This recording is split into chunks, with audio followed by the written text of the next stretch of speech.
Hi, Kathy here from Kathy's Cute Creations with week 3 of the American-made Fort Worth Fabric Studios quilt-along, sew-along I should say. And I want to first apologize to Jody and all of Fort Worth Fabric Studios because I misread the directions. Somehow I had it in my head that this was a 3-week project, so I did week 3 and 4 together on here. For those that caught it, and I apologize, I've taken it down, I deleted it. I am starting from scratch. Today is Monday. I don't even know what time it is, but it's after 10 o'clock, that I do know. So I've come up here to get the beginning of my video started, and then I will try and use part of my videos, so hopefully it's not too scattered. But let's go ahead and start. So the first thing you're going to do is you're going to download one sheet of paper. It's week 3. It looks like this. And it literally says week 3 wavy stripes right up here in the corner. And it looks like that. And we are going to first cut half square triangles out of our 8-inch squares. I always use the lightest fabric, which is going to be the white because it's this white here. And the other fabric is red. And so I'll go ahead and mark all my white fabric. I will sew it, which I will show you that I'm sewing it. And then I will cut it so that it becomes these right here at the half square triangles. And you'll have, I'll show you my design board and everything so you'll see what all you have. So I'm going to go ahead and say this because I'm not sure where I said it in my video, but I know that I said it because I started something before I did this. I have a red fabric that I'm going to use on a project. So if for some reason you got this kit and you saw that red and you're thinking, oh my gosh, it's going to bleed on this pretty white fabric. If you want to test it, what I normally do for any kind of testing when it comes to that, I don't throw the whole fabric in the washing machine and just wash it. I don't even go that way. It's because some of that stuff will not bleed. Now, I take it, the whole thing. I walk into my bathroom. I turn the warm water on so that it gets hot. I take about a 5-inch corner of the fabric, and I'll show you based on this fabric right here that I have up here at the table. And I'll show you what I do. And then y'all can do this too if you want to. And you're going to see that I did it with this piece of fabric because it's wrinkled. So I took that corner right there that you see all wrinkled, and I literally put it in the sink of water, which is hot. I just dipped it in there, pulled it out, wrung it out, okay? Then I took tissue, because to me, tissue, if it's going to bleed on something, it's going to use tissue. So I took a piece of tissue and I blotted it just like this. And I looked at my tissue, and if my tissue had any kind of red on it, pink, anything, had changed from a white color, I would know that this bled. And then what I would do is I would not stick it in the washing machine. I don't put all my fabric in the washing machine. I will literally put it in either the sink, and if my fabric's too big because it's yards of it, I will put it either in the bathtub, or I have those great big huge tubs. Like I got seed one time from my backyard, and it came on the great big huge, I think they're 50-gallon tubs, I think. I'm not sure, but it was a great big huge tub, and I'll soak it in that. And then I'll just go from one tub to another tub to another tub until it quits bleeding, okay? But believe it or not, I have never encountered that kind of bleeding in any of the fabric that I've ever bought. No matter where I bought it, it hasn't happened. So just going forward, I want to make sure I let y'all know that.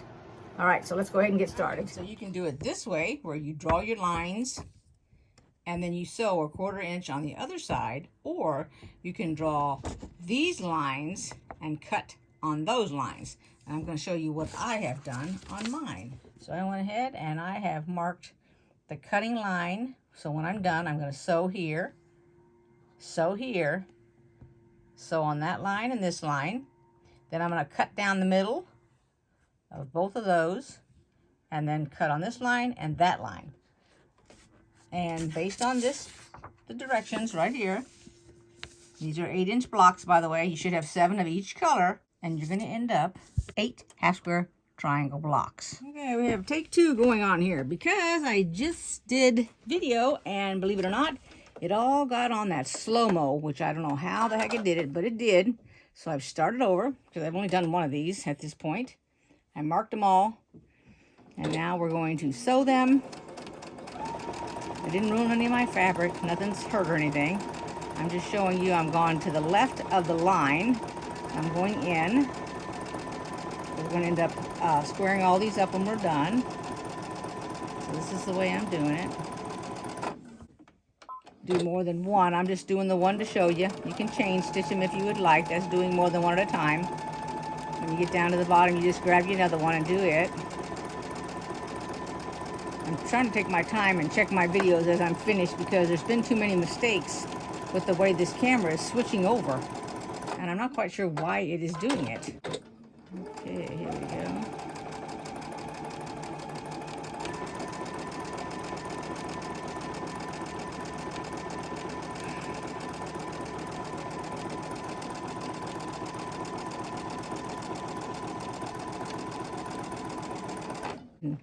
Show you how I cut it.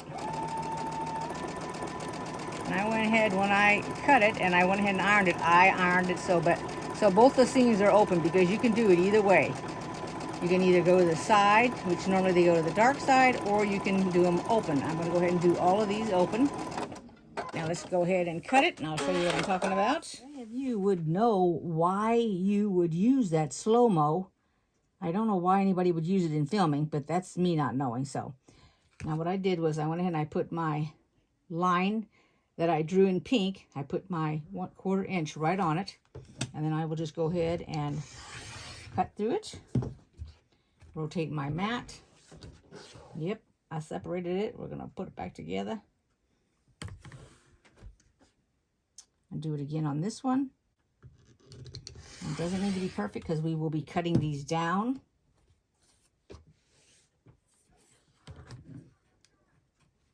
Try not to move it once you put it down because that's what'll move your fabric if you do. Okay. And then just turn it one more time. Like this. And if you gotta do it on your, if you got a smaller mat, not like this rotating mat, but just a smaller mat in general, it'll be easier for you to do it. And then just take them and open them all up, and I'm going to show you one that I have done already. This is what it looks like that when you open it and iron it. And then we'll be taking these tips off when we measure it for the size.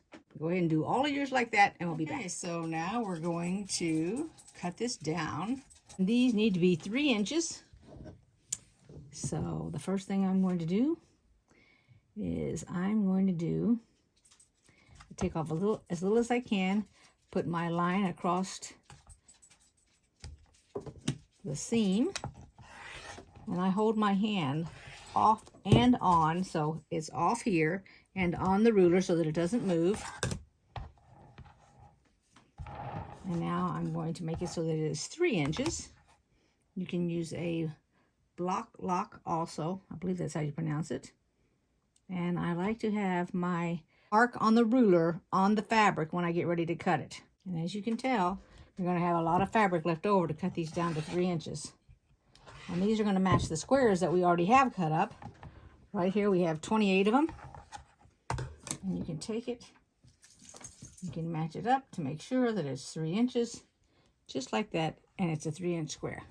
Okay? Alrighty, so because my table's not very big, there are 14 3-inch squares in each row. We're going to make 2 rows that are identical, and this is actually the first row. So I laid out 7. There's 14 in a row. I stopped, and then the one that starts after that is this one, and then I laid my other 7 down. So I'm going to go ahead and make 2 rows like that. Then I'll lay the next row out, and we'll make 2 rows like that. We're going to go ahead and we're going to begin, and I'm going to sew the first 2, then the next 2, and just go back and forth like that. And before you know it, we'll have 7 of them done. So, and then where I've opened it, I don't want that to flip over, so I've pinned it down. And as soon as my needle goes over that, then I'll take my pin out. Hopefully you can see my hands. And then when I get these done, I'll attach them together. And then we'll have half of our row done.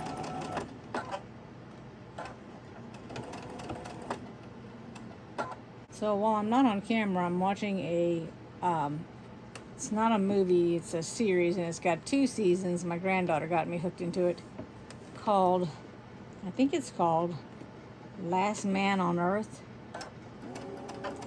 And if you can get through the first 2 episodes, I guess that's what they're called, then it gets interesting. But after a minute, that first one gets like very boring.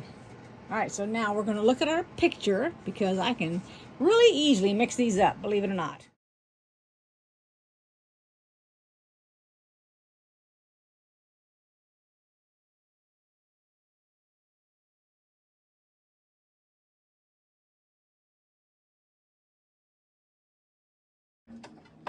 Now what I'm going to do here is I'm going to go ahead and I'm going to sew, because remember now I said there was 7 of them. And this is the first 6, so I'm going to put the 7th, which is a square already cut out. Now I'm flipping these upside down because I want to be able to see where I've opened my seam when I sew across it, so that it doesn't flip back the other direction. Because remember now, I ironed and opened all these seams, but y'all don't have to do that if you don't want to do that. I did because I'm just doing it to be different today. And these are all 1/4 of an inch. Be sure and not go over any of those pins. You don't want to break your needle. I'm going to lay it here on the table and let you look at it. And this is the top, or let's say this is the left-hand side of the first row. Okay, so the left-hand side, which is this right here, is all done. I'm going to sew this one, and then we're going to sew the 2 together to make 1 row, and we have to make 2 of those. Okay, I misspoke. It was actually 4 rows of each, so we end up with 8. But I stopped at the first 2. Now I'm going to do the next 2. So I've laid them out just like I did before. So here's half the row, and then here's the other half. And then I'll sew them and put them together. You do the same thing. And we'll come back. We'll have 8 rows, and then we can assemble. All right, so now I have 8 rows all here laid on the table.